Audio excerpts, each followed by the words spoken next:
Welcome to another player profile and projection here on Talkin Yanks, where we've been giving you an episode a day every day until opening day, brought to you by SeatGeek. Today we're talking about Clarke Schmidt. Clarky, not part of the trade for Soto, which some people thought he may be, stays with the Yanks in the rotation as we speak right now. Prospect for the Yanks debuted. We don't get too many we've heard about this pitcher in AAA for a while and AA, and then he's a prospect. We had Savvy, we had Monty. It's not that common for he was their Yankees first round fans. pick. Yeah. Last year, he started 32 games, had a 4.64 ERA, and really was a tale of pitching and learning and going out there and learning while doing the job. And I think there's a lot of pride in the game started, the innings pitched, and the progress made. Big time. And that's, there's a lot of different ways to chop up Clarky's season. The horrendous start to the year, then he got rolling, and then kind of a tough finish, but they didn't necessarily care about stats too much at a certain point. They were just, hey, Clarke, go out there, throw another. Let's see if you can get through this one, just to kind of build up his innings and stamina. Hopefully something that pays off this season. And yeah, I mean, it's always, the Yankees are a unique organization. It's everything the opposite of a team like the Oakland A's. Sometimes it's tough to get your shot. It's funny to think back of Clarke Schmidt.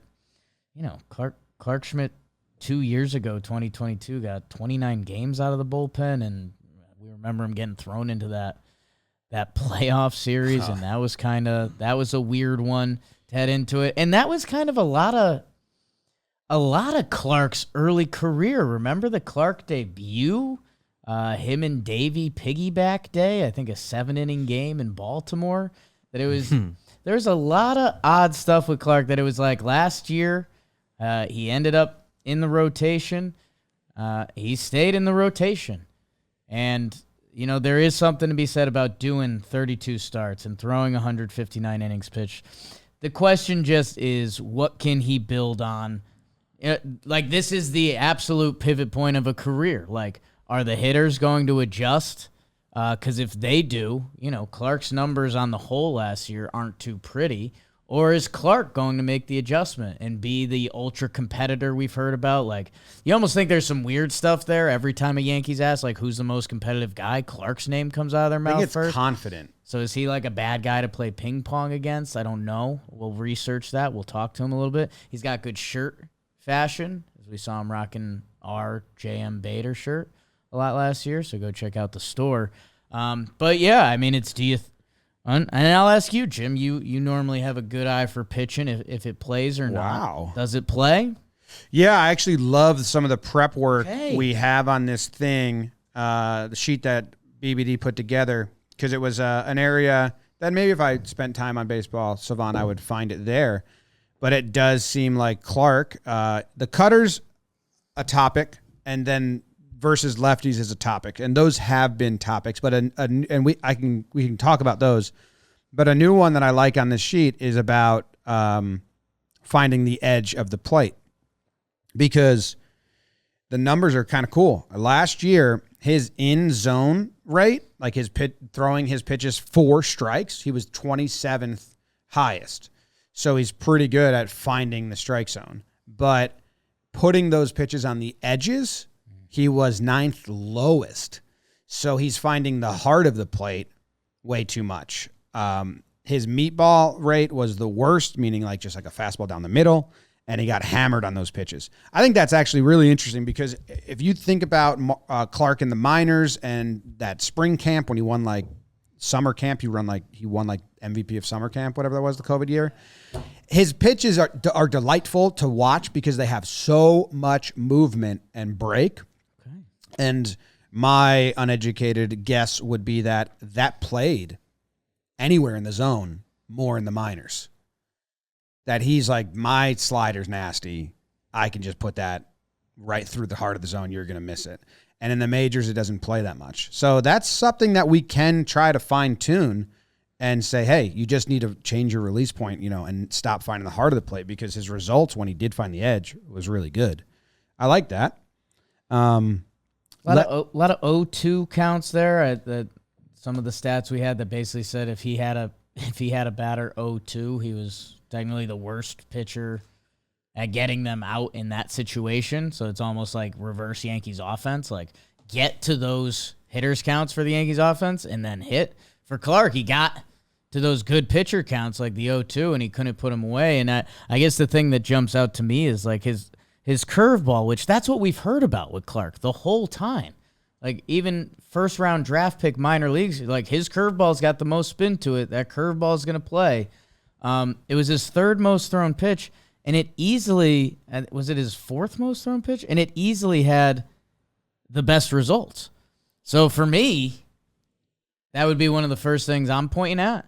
And, again, maybe – hopefully we're talking about last year being this massive building block for Clarke Schmidt where he was learning the cutter, learning the sinker. Because you're going to throw a lot of fastballs at the major league level. You just like have to kind of survive. That he's finding ways to use the cutter and sinker to keep hitters off balance. And I like that the cutter originally brought in to kind of be his lefty weapon. He started using it against righties a little bit too to keep them off balance. So like, there's an awesome world where last year was the first step of Clarke becoming kind of a staple of the Yankees rotation for the next few years. And hopefully that's what we're seeing, where he can be, a slightly above league average pitcher, hopefully for the next 4 or 5 years. Okay. The bad news is he never figured out lefties. Right. His splits against lefties were bad before the season, during the season. And if you go break out the month by month, as he got better as a pitcher, he did not get better against lefties. I mean, lefties had a 484 expected slugging against him and a 309 expecting batting average in September. And in August, it was 529 slugging with a 373 batting average against him. So, as he improved, lefties stayed crushing him, and maybe he got better at, like, avoiding the damage. But I would be interested to go look at him versus a team like the Rays, who's going to platoon you to death, or a team... Red Sox have a bunch of lefties in their lineup this year. Did they last year? What were some other teams that he had? They still had a lot of lefties last year. I feel like they're more lefty now. The Red Sox.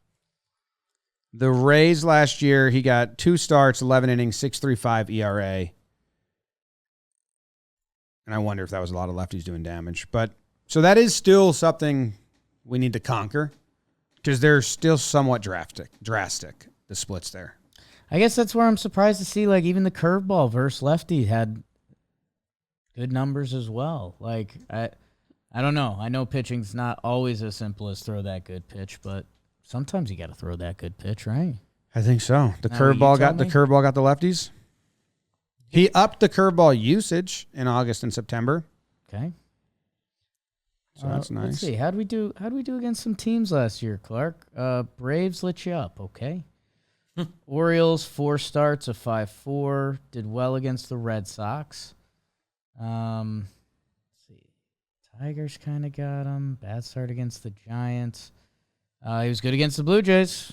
2 starts, 3.38. Nice. Too many righties. Yeah. Yeah, that was a question we asked Boone like early on. Start Clarke against the Blue Jays. That'd be nice.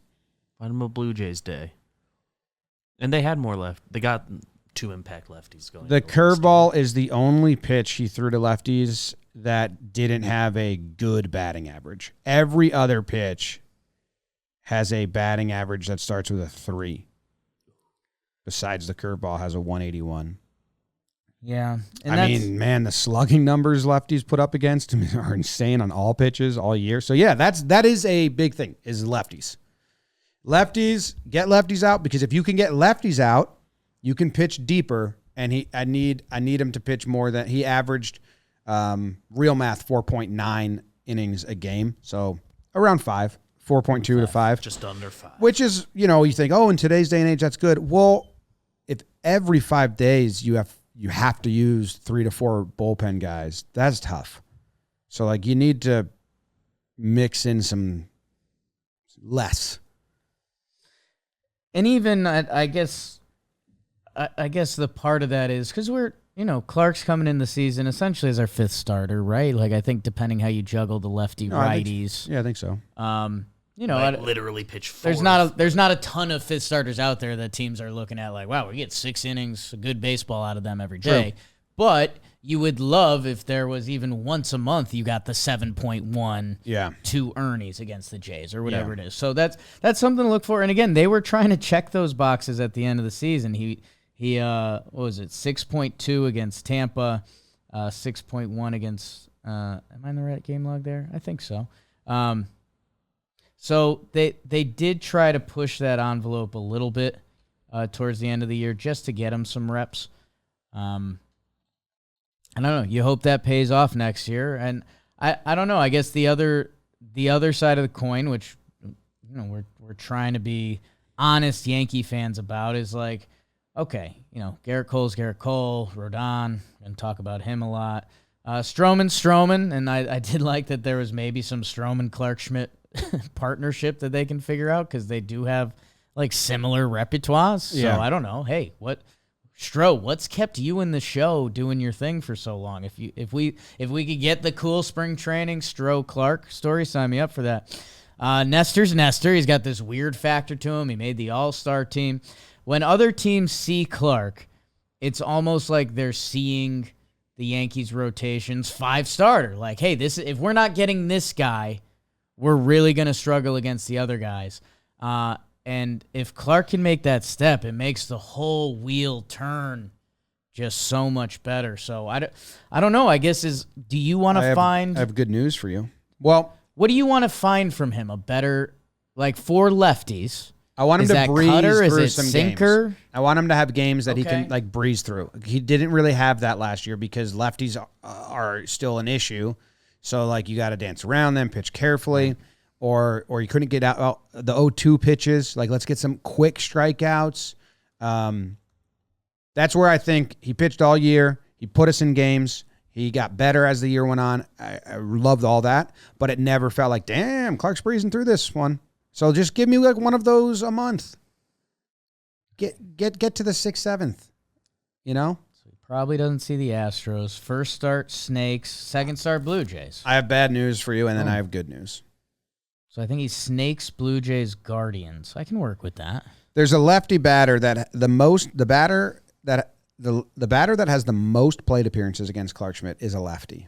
Okay. Bad news. He won't be pitching to him this year. He dominates him. So Clarke Schmidt is good against one lefty. Yeah. You won't be seeing that lefty this year. And that lefty happens to have 24 plate appearances versus Clarke Schmidt, which is 10 more than second place. Okay. Verdugo. Teammates. Now they're teammates.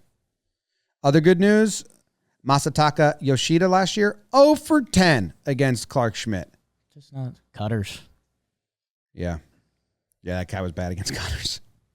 Devers crushes him. So the Devers numbers, 14 plate appearances, 6 hits. Yeah, I mean, that's 2 homers, 1 double. I was kind of like aiming a conversation to something like that, and I faded away a little bit. Like what Rafael Devers sees when he sees Clarke Schmidt on the mound, I don't want that anymore. Okay. Like, you know what I'm saying? Like, if there's a veteran pitcher that's been on the mound a while, you wonder like what tricks they've got in their sleeve, or David Cone talking about him, and you'll hear Coney like perk up. It'll be like, ooh, he threw him a little what's that there. Like when I see Clarke against Devers and it's the 4th inning with 2 outs and there's runners on first and second, I mean, maybe this is just a Devers problem because he's really that good. Guy against everyone. He's a monster. But I need like Clarke, what are you going to set him up with to get to the curve? Or where, can you throw a first pitch cutter that's good enough that it gets on his hands? Like he needs a couple of those. Like I need a couple pelts on the wall. Oh, you want me to give you some studs that he's good against? We just did Ian Hamilton and how like he had that Tampa save day that like won me over. I need Clarke to put a pelt on the wall. Like, man, he got Devers with the bases. You want to hear some pelts that he has already? Cedric Mullins. That guy's 0 for 8 in his 9 plate appearances. Done. And Randy Arozarena. Yeah. Stinks against Clarke. Not patient enough. No. Yeah. Yep. So there you go. Player he's striking out the most, Christian Bethancourt. So there you go. That's Clarke Schmidt. I'll get a random video prepped, and we have the projections and the baseball reference projections and the over-under. Hey, the other thing I'll spin as a positive way, brought to you by the DraftKings Sportsbook, kind of what we've talked about with roles. Like Clarke Schmidt is coming on to the Yankees as a starting pitcher in the rotation. He's never had that. That's kind of nice. Last year, right? I think at the start of spring, was he like known coming into the year? Was him and he knew Domingo he was going to be going a starter. I think on paper, he and Domingo were like battling. I think, for it. but Everyone got hurt. I think it was a fifth start battle that ended instantly, but I'm just saying through the offseason. Like Clarke Schmidt. I think before camp, he was there. I mean, they were stretching him out, but the year before, he had 29 relief appearances, 3 starts. Like in January, he didn't know. In February, he did. You're the starting pitcher. Well, interesting. The random video. Okay. Yeah, he started game 2. No. I don't know what the random video. It opens with the versus lefties versus righties graphic, which is funny. It's versus Houston. We're in the top of the 5th, and the Yankees have a lead, so he's pitched decent enough. And it's to Jake Myers. Okay, a little cutter. Off the Cutter fouled back for a strike. Just bang the curveball, strike him out. At the DraftKings Sportsbook. Actually, there was already 2 strikes. NBA season is underway. Go make sure you're getting in on the action with their no sweat bet. What's that about? You place a bet, even if it goes awry, you get a bonus bet back up to $1,000. Minimum of $5 deposit. Make sure you sign up using promo code Yanks. They've got their daily fantasy stuff too. So download the DraftKings Sportsbook app now. New customers use promo code Yanks and get a no sweat bet. That's promo code Yanks only at the DraftKings Sportsbook. The crown is yours. I loaded like 4 more random videos. Obviously. And they've all been good so far. So that's awesome. Big. Yeah. What's Guy in left field just caught it out. I don't know who that was. They have an over-under. I've got 2 questions for you. They've got an over-under of 5.5 starts pitching into the 7th. Ooh, into the 7th? So that would be 6. Throwing pitches 6 in the plus. 7th inning. So he did that 3 times last year. 4.5? Yes. 5.5 was the line. Yeah, let's be cocky. That's what they say. They said he's the most confident guy they've ever seen or known to ever live. So let's hammer the over. He did it 3 times last year. One time he came out in the 6th with 2 outs. Can't be. Yeah, I see no reason why not. Okay. You learned a lot. What the 6 with 2 outs was Seattle. Do you care about Seattle? Yeah, 5.2. That means he left in the 6th inning with 2 outs. Okay. That's the thing, right? Leaving in the 7th inning. Yes, he pitched. He threw pitches in the 7th. Threw pitches in the 7th. Yeah, so he did that 3 times. Right. Almost did it in that Seattle There's a 4th that he got. Not in that Seattle. he was an out away from. There's one he was an out away, and they took him out. Right. He had what, 1, 2, 3, 4 5.2 inning starts last year? I guess that's where I was getting a little. Yes, I was looking all the way on the right where you see exited, and Gotcha. I guess their next descending thing is men on base. So it didn't have those. work. So yeah, okay. So turn like 2 of more of those, and you're there. What do you want the innings to look like at the end of the year? Because I was actually surprised. 159, like 160. That's kind of He made every start. right. Yeah. So, but there is some weird like area in my brain where I'd rather you, like if there's a benign stint, I just rather the innings per game be higher. Yeah. Because it kills the bullpen to have to use them that much consistently. So it's great that a starter is taking these innings, taking the ball every week, but then it's like, I need to get just a little more out of you. Yeah, I guess give me more either direction. Yeah. You know, if you're gonna do this with 174 innings, cool. If you're going to get better at 160 innings, I'll figure that out. Yeah. I like that. Yeah. Misses a couple starts. It'd be nice if, like, every time he pitches, it's, like, surprising if he doesn't finish the 5th. That'd be really nice. And then average a little more.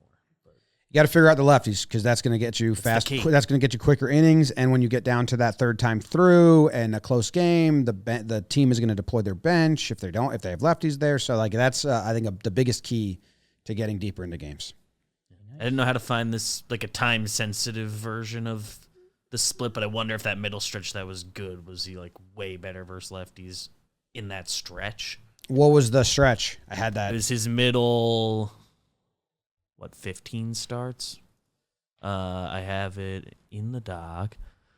It's the middle 15 games. Is there 1 2-month span there that like I can look at just those 2 months? For sure.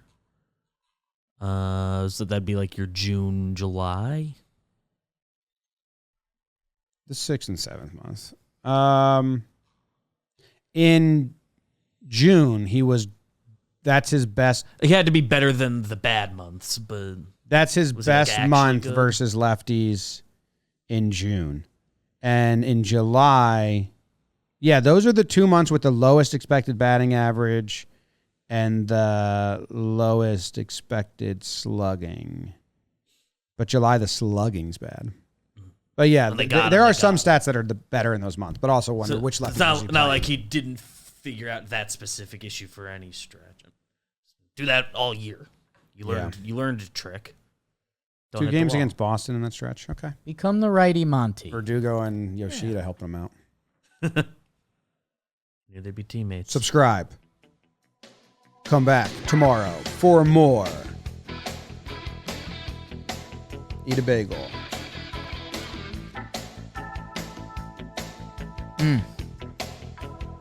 Curve.